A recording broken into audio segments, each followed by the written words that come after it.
כל היום חושב רק מי צודק ומה נכון, וההורים רק מחפשים איך להוריד את הביטחון. החליפו לך את החר, אז איך פתאום אתה נבון? לא למדת תואר, אז ישר אתה כישלון. הם רוצים אותי כמותם, בינוניים, חושבים רק על הפנסיה, לא נהנים מהחיים.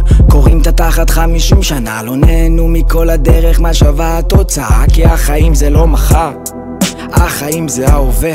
אם לא תהנה עכשיו, אז אתה תגמור כזה שקם כל בוקר לעבודה שהוא שונא, כזה ששכח לחלום כי אני מאוחר לזה. כן תראה, זה הדור הקודם, תתרשם ותרצה. ילדים וגינה ואישה, נו נראה מה יהיה. תנסה, תוותר על עצמך, העיקר הפרנסה. מה זה? כולי peace and love, פוגה בעוגב. אם אין לך עמוד שדרה זה בעיות בגב. אני ארנב, הגעתי לטפל פה במצב. אם החיים זה אוטובוס, אחי אני הרב קו. כולי peace and love, פוגה בעוגב.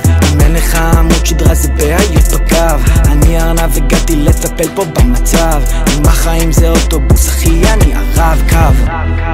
הדברים מצלצלים, יש לנו שני מיני צלצולים. צלצול אחד מאוד מרשים, וצלצול אחד הוא קצת דמגוגי. ואני שב לתת בשורה למי ומי. אף אחד לא זוכר אף פעם את מקום שני. ואתה אחי, נפש אמיתית.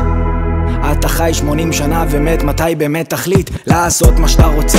תראה, זה רק תשקיע, תנסה, בסוף תגיע לתגלית שזה לא כל כך קשה אם תעשה מה שאתה רוצה.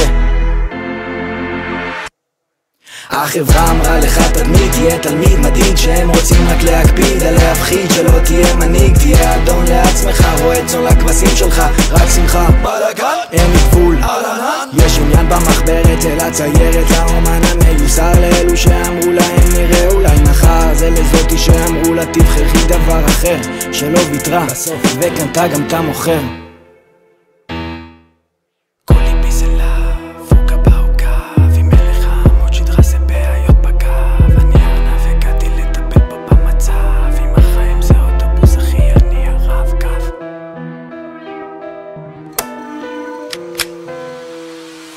כל החרא אין בו נורמה, ספורט הקרמה, אל תלך לפי החומרה. מה נהיה בו? זה נשמע כמו פאקינג דרמה, רציני מדי, רגיש מדי, וכל הבני זונות חשבו שהם פאקינג יכולים עליי, לא כדאי. אני מאוהב, הדיכאון היה אמור לבוא לו עם הסתיו, והוא לא, אני לא גורואן, לא רב.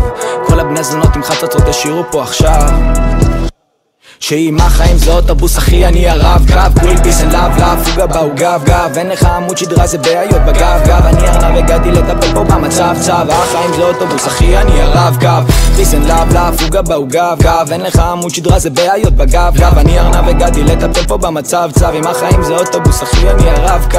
אני הרב קו, אני הרב קו, אני הרב קו, אחי אני פאקינג רב קו.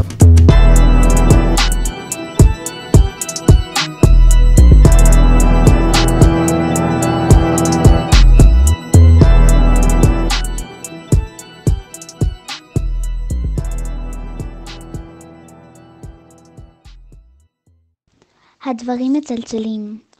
יש לנו שני מידי צלצולים. צלצול אחד הוא מאוד מרשים, וצלצול אחד הוא קצת דמגוגי.